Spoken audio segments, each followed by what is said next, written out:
Olá, investidora! Olá, investidor! Eu sou Juliana Américo e vou apresentar o Money Minds de hoje.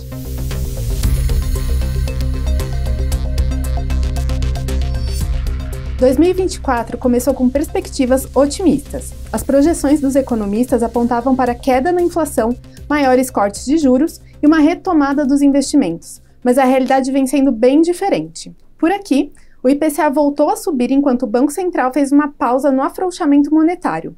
Lá fora, o Fed ainda avalia se a inflação americana está controlada antes de começar a reduzir as taxas de juros. E no meio disso tudo, ainda temos movimentações do câmbio e no fiscal. Para falar mais sobre os rumos da economia, estamos com Cláudio Pires, diretor de investimentos da MAG Investimentos. Muito obrigada pela sua presença, Cláudio. Muito obrigado a vocês pelo convite, é um prazer estar aqui. Bom, para começar, eu queria entender com você, a gente viu muitas mudanças macroeconômicas aí nesse primeiro semestre. Qual que é o cenário do Brasil hoje?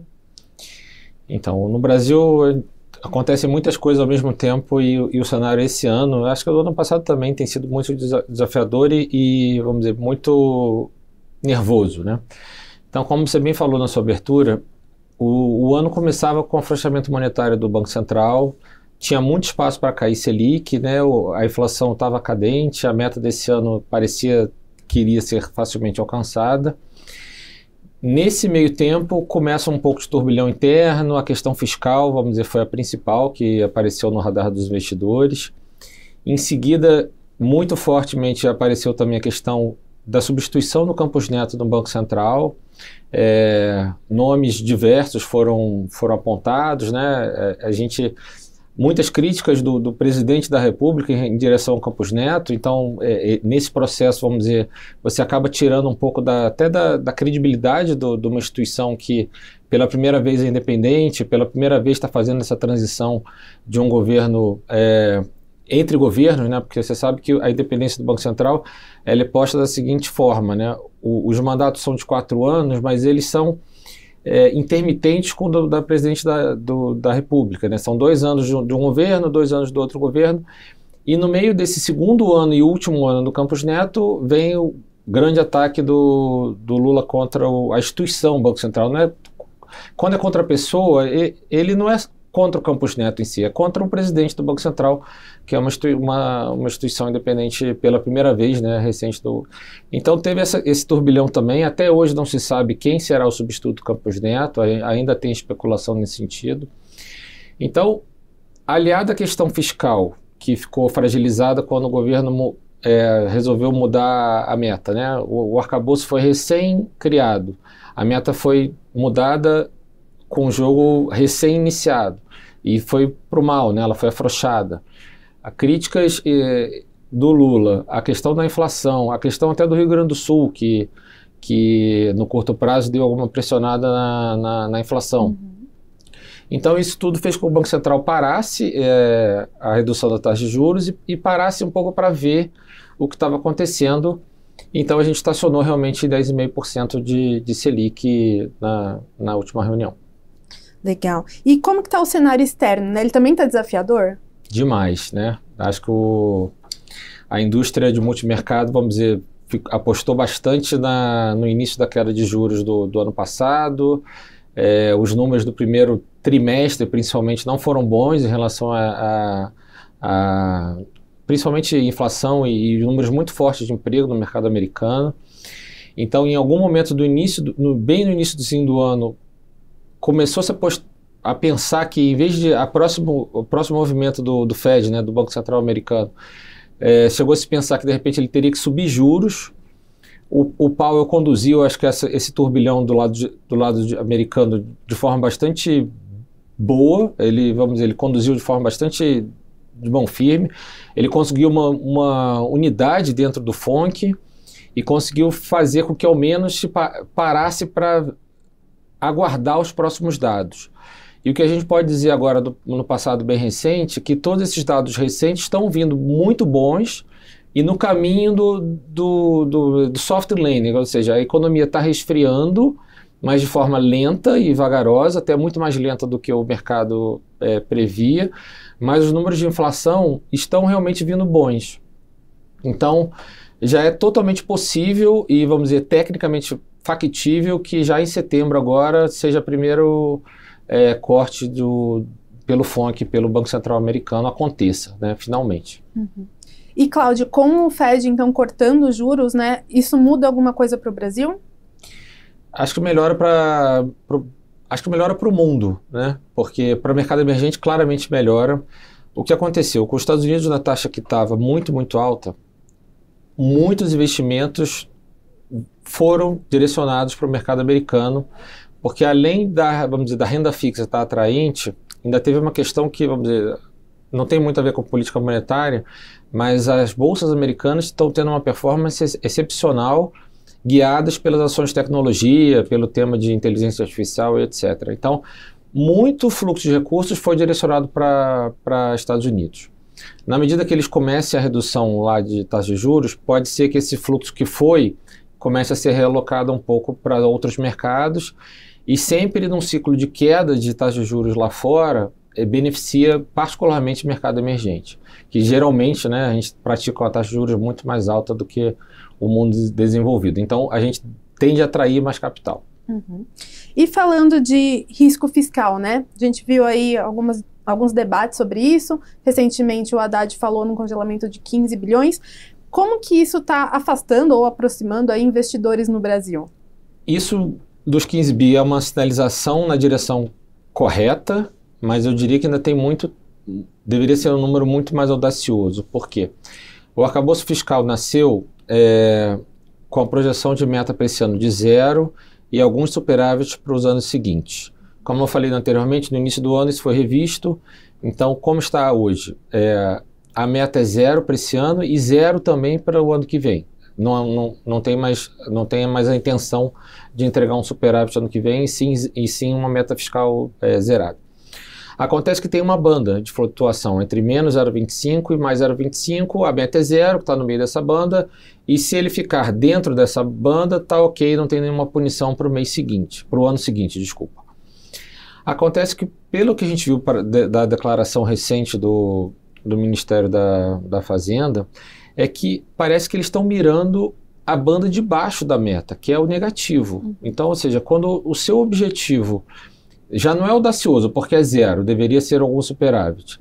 E quando você sinaliza para o mercado que você, dentro dessa banda, você está mirando o número mais fácil de entregar, que é a banda de baixo, então o mercado ficou bastante confortável com o compromisso fiscal que esse governo tem, que parece não ser das principais bandeiras que estão postas, entendeu? Uhum. Por conta disso, a gente viu aí também o dólar dando uma aliviada, sim, mas a gente viu nas últimas semanas uma disparada aí do câmbio, né? Como que ele deve seguir aí para os próximos meses? A questão do câmbio teve essa questão interna nossa, com a fragilidade nossa, principalmente em relação ao fiscal, mas teve também a questão da ascendência do Trump como principal candidato a ser vitorioso nas eleições americanas que se aproximam agora. E por quê? Porque o Trump, a plataforma dele, a bandeira principal dele é Estados Unidos forte, dólar forte, protecionismo, por exemplo. Ele, no primeiro mandato dele, ele promoveu que empresas que estavam fora voltassem.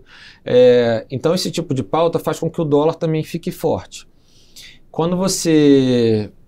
Por exemplo, quando um brasileiro investe em dólar, é como se ele estivesse comprando em dólar e vendendo em real, né? Porque você está apostando que a diferença entre as duas moedas vai ficar, né, vai se ampliar ou para um lado ou para o outro. Se eu estou comprando dólar, eu acho que o dólar vai se valorizar ou que o real vai desvalorizar em relação às outras moedas. E o que aconteceu aqui foram os dois vetores. O real tinha motivos para desvalorizar em relação a todas as moedas do mundo e o dólar tinha motivos para se valorizar em relação a várias moedas do mundo também. Então o dólar foi rápido, né, disparou. No início a gente viu que não parecia ter uma preocupação do governo em relação a manchetes, em relação a isso, mas logo em seguida a gente viu o próprio Lula numa das entrevistas comentando sobre o dólar numa entrevista, ou seja, então realmente ele entrou na pauta. Depois disso, até eu acho que esse estresse recente do mercado fez com que o mercado projetava que o corte de 15 bi que você acabou de mencionar, ele seria até menor, né, do que isso. Fez com que o corte fosse mais audacioso, pouco mais, né? Também nada mais relevante. E o dólar, vamos dizer, no curto prazo ele cedeu.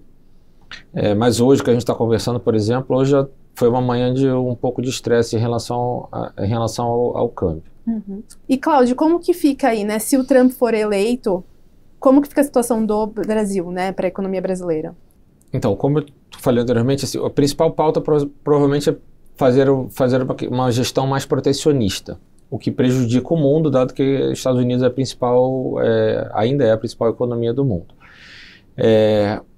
Nesse sentido, claramente um governo de direita, né? Nós estamos com o governo de esquerda, então, nesse sentido, parece que em termos de aproximação ideológica não seria muito próximo de acontecer. E olhando para o resto do mundo, muito provavelmente, vamos dizer, a gente vai ver muito provavelmente uma repetição do primeiro mandato.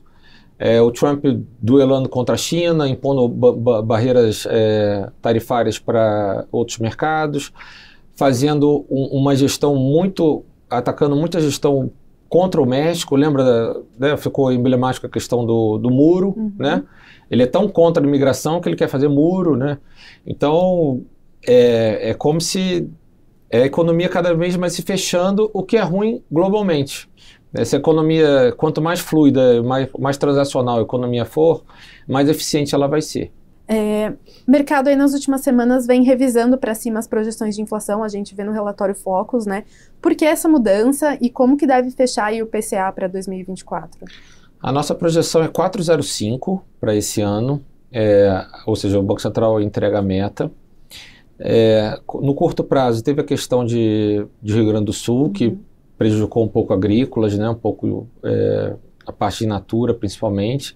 Esse choque que aconteceu, eu acho que já está voltando, então não é o principal drive, mas o que a gente teve foi uma desvalorização cambial que pressionou tanto que a Petrobras, que a princípio a gente nem acreditava que tivesse algum aumento de combustível no curto prazo, entregou o aumento de gasolina, foi gasolina e álcool, eu acho.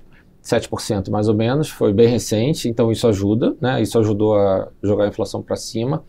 E a nossa economia está bastante aquecida.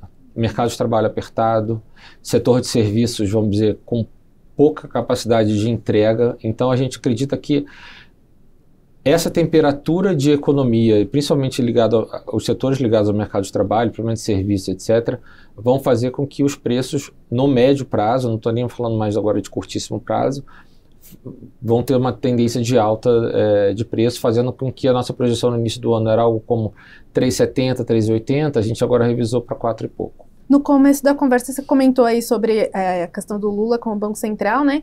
Em dezembro o Campos Neto sai aí então, né? Termina o seu mandato, ainda não está claro quem que assume, mas o que a gente pode esperar aí da política monetária para os próximos anos? Teve um evento muito importante que eu acho que vale a gente comentar, que acho que foi o início do estresse aqui no mercado doméstico. Você com certeza vai lembrar, os espectadores também, que teve uma reunião do Banco Central que decidiu, quando o Banco Central parou de cair a Selic, que foi um 5,4 muito... 0,50 ou 0,25. Né? Muito mal conduzido, né? Ontem, vamos dizer, os 5 integrantes da equipe antiga, vamos chamar assim, votaram para parar, e os 4 indicados pelo governo recente indicaram para cair. Então, desde esse episódio, o mercado tem uma leitura que, assim como no fiscal o governo está mirando a banda de baixo, é como se para a inflação ele mirasse a banda de cima e não mais o centro da meta. Então, esse episódio especificamente fez com que as expectativas de inflação viessem deteriorando quase a cada focus que aparece. Você vê um tique para cima em relação à projeção tanto de 24 quanto de 25. Então, esse episódio foi bastante, vamos dizer, marcante. E aí você me perguntou o que esperar para frente. Eu acho que é isso, assim, o Banco Central provavelmente não seja tão fervoroso em perseguir o centro da meta e que fique satisfeito de estar entregando alguma coisa dentro da banda e se for no teto da banda, vamos dizer, ok. Então essa é a leitura que o Banco Central, que o mercado faz hoje em relação ao futuro Banco Central, que está bem certo, né? Qual composição ele no final vai ter, mas o favorito é o Galípolo, que já faz parte dessa diretoria e que fez esse voto também junto com os outros 3 para fazer a queda da Selic. Então ele ainda é o principal favorito, outros nomes apareceram, mas vamos dizer, diria que 70% a 80% de chance de ser o Galípolo. E a gente pode pensar em uma mudança na parte de autonomia do Banco Central? Eu acho que de autonomia não, eu acho que eles vão ter, até está tramitando até no Congresso Nacional a questão da autonomia financeira, né, a independência financeira também do Banco Central, que seria ótimo. O Campos Neto vem defendendo essa bandeira ultimamente. Ele até pela experiência internacional, os bancos centrais independentes, geralmente eles são independentes do início ao fim, no todo, né? O que traz, vamos dizer, mais independência para a condução da política monetária, orçamentos, etc. Isso está pausado, o que é ruim, né? Isso é uma coisa ruim. Mas a gente acredita que ele possa ser mais leniente em relação ao atingimento das metas para os anos seguintes. Legal. E falando de Selic, então, né, Cláudio? Tá alta, tá alta. Nos 2 dígitos aí, né? A gente viu que com isso a renda fixa ela acaba voltando a ser mais atraente, né? Como que está esse segmento? Ele segue ainda subdimensionado ou o brasileiro já voltou aí a investir na renda fixa? A renda fixa está sendo o principal catalisador de recursos dentro da indústria de fundos local. Eu diria que fora da indústria de fundos também, né? Você tem as LCAs, LCIs, debêntures, tem os isentos também que estão, vamos dizer, captando bastante recurso. E um pouco infelizmente, os outros setores, né, da indústria, dado essa Selic muito alta e dado esse cenário muito incerto e volatilidade do mercado nacional, a indústria de renda fixa tem captado muito bem e outras classes de investimentos têm, na verdade, captado nada, têm, na verdade, saído recursos. Vou te dar um número desse ano, mas ano passado a foto foi parecida. Esse ano a indústria de renda fixa capta mais de 250 bilhões no ano, o que é um número legal, muito bom. A indústria de multimercados perde 90 bi esse ano, e a indústria de renda variável, os fundos de renda variável, também está com um fluxo negativo, pouco negativo, mas está negativo. Então você está vendo uma rotação, né, de recursos dos investidores de forma geral, né? A indústria, vamos dizer, serve tanto a pessoa física quanto o institucional, etc. A indústria de fundos, vamos dizer, tem todo tipo de cliente. Então, você está vendo claramente uma migração de saída de risco para buscar, como você bem falou, os 2 dígitos da renda fixa e algum investimento de volatilidade baixa, porque nos outros mercados a volatilidade está muito alta. O pessoal também está apostando aí na alta da inflação? Está apostando na alta da inflação. Desde que as expectativas começaram a se mover, as implícitas também, que é outra maneira de você monitorar as expectativas de inflação para frente, né? Você consegue medir pelas NTNBs, né? Pelos DAPs, etc. Você está vendo que elas também estão em elevação. Eu acho que está muito ligado a isso, a uma economia superaquecida, taxa de desemprego muito baixa e a questão de quem é o novo Banco Central e como ele vai conduzir a política monetária. Então, diante dessa incerteza toda, os investidores acabam buscando proteção da inflação porque ela pode derrapar lá na esquina. Então, também tem muito fluxo de recursos para esse tipo de investimento, o que faz com que a implícita suba, né? A expectativa suba. E qual que é a estratégia aí para o investidor se dar bem na renda fixa, né? O que precisa estar de olho? O investidor pessoa física, quando está escolhendo um fundo, essa pergunta é nesse sentido, ele tem que analisar muito bem a instituição, né, a casa que está oferecendo, o gestor daquele produto. Se ele puder analisar não só o CNPJ do gestor, mas também a pessoa física que está comandando aquele fundo, é legal estudar, passado, experiência, né, para ver se é uma pessoa que tem um histórico de sucesso, é legal, é bom. é sempre bom você olhar o histórico e olhar os custos, óbvio, né? Taxa de administração, se cobra performance, se não cobra. Então, isso tudo faz parte de uma decisão de investimento. A volatilidade passada do produto na verdade, o investidor precisa saber também o horizonte, né? Eu estou buscando o quê? Eu quero um recurso que vai ficar alocado aqui por pouco tempo, que eu vou precisar resgatar daqui a pouco.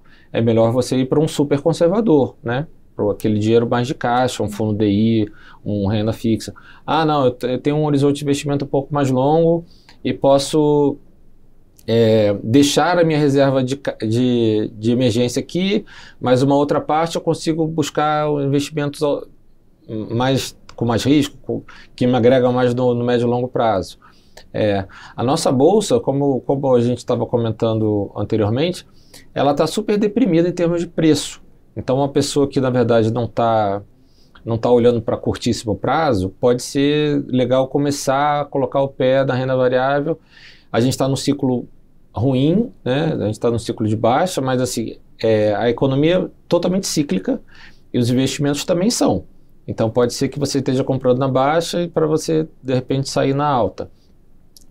Mas, particularmente agora, eu acho que tem um vetor muito, vamos dizer, negativo em cima da economia brasileira, que é a seguinte: a partir do ano que vem, a meta de inflação é 3. As expectativas estão beirando 3,70, 3,80, com uma Selic de 10,5, ou seja, o esforço do Banco Central para trazer essas expectativas mais para baixo e realmente perseguir a meta de 3, talvez seja bastante audacioso fazer com a Selic estável. Então, alguns players de mercado, alguns gestores já imaginam que o próximo movimento do Banco Central não seja de baixa, seja de alta.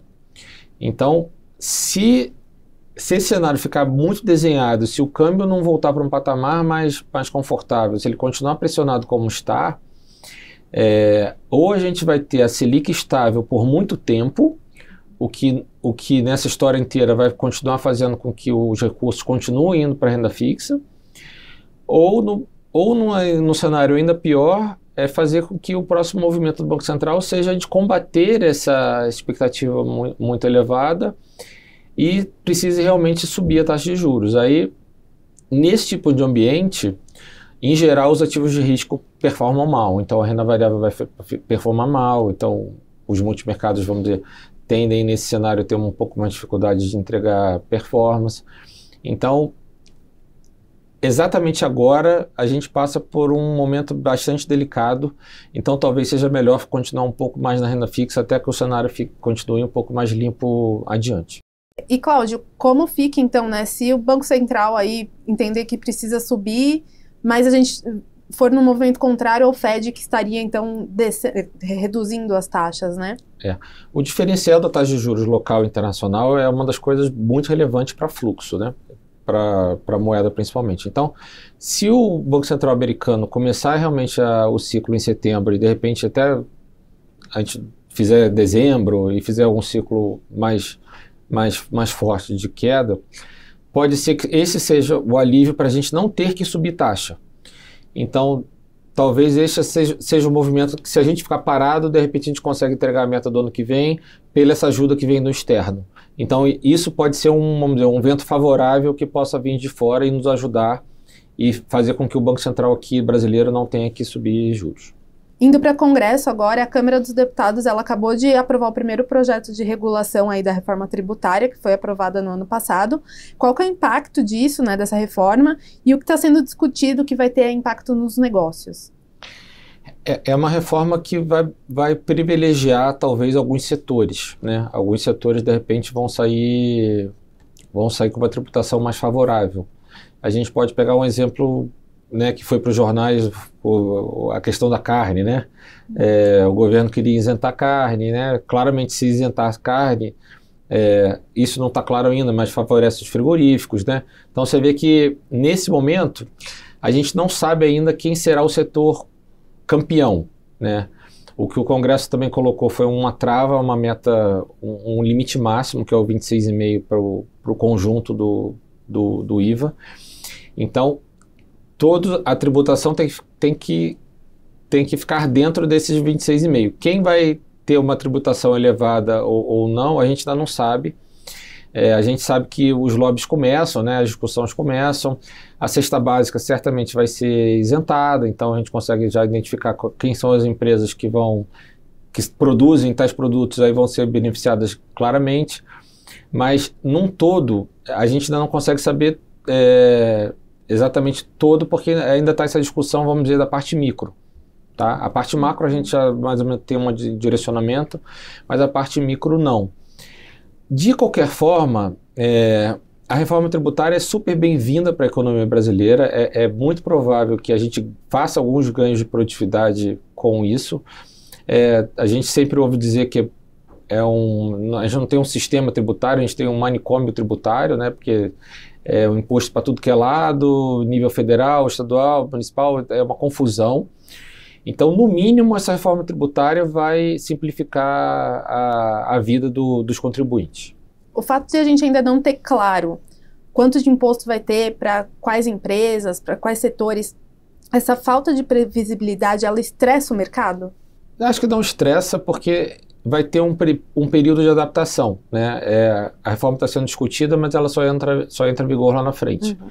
Então, ou seja, vai ter um período de adaptação para as empresas, para os contribuintes, para os consumidores, etc. Então, durante esse período, vamos dizer, as rochas vão se mover e vão se acomodar de uma maneira, acredito que bem. E para finalizar, Cláudio, né, quais que são aí, então, as expectativas para a economia para o ano que vem? A expectativa, o Brasil cresce, né? A gente, na verdade, deve entregar um crescimento de PIB próximo de 2,5%, que para o Brasil é bom. A nossa taxa de investimento ainda é uma taxa muito baixa, a gente está investindo 15% a 16% do PIB, o que é pouco, o que faz com que a nossa capacidade produtiva, olhando para médio e longo prazo, não seja muito alta, mas se a gente olhar os números de curto prazo, em termos de crescimento econômico que a gente tem entregue, está bom, bastante bom. O nível de desemprego também está bom, ou seja, na verdade a população empregada também, socialmente falando, é uma boa notícia, a renda média tem subido, então isso são boas notícias, né? Então, eu acho que assim, tem muita coisa para ser arrumada e ainda bem que a gente tem condições de arrumar essas coisas com a economia andando de forma favorável. Seria muito mais difícil fazer numa depressão, né, numa economia mais fragilizada. Mas, e é outra coisa assim, o que seria muito vantajoso é porque esse governo não se preocupasse muito já com a próxima reeleição, que parece que está muito na pauta e a reeleição não está próxima. Então, tem que arrumar um pouco da casa, o fiscal seria ótimo. Se o fiscal fosse arrumado, seria uma janela gigante para a Selic ser reduzida, o que estimula investimento, estimula consumo, etc. Então, talvez não pensando muito no médio e longo prazo, o governo perde uma oportunidade de deixar, vamos dizer, a nossa foto ainda mais bonita, mas vamos dizer, o Brasil está com uma foto bonita em termos de economia, sim, não está mal não. Legal, Cláudio. Bom, muito obrigada aí pela sua entrevista, por esclarecer o cenário, né, ajudar os nossos investidores. E investidor, obrigada aí por estar com a gente em mais um Money Minds. E não se esquece de se inscrever aqui no nosso canal.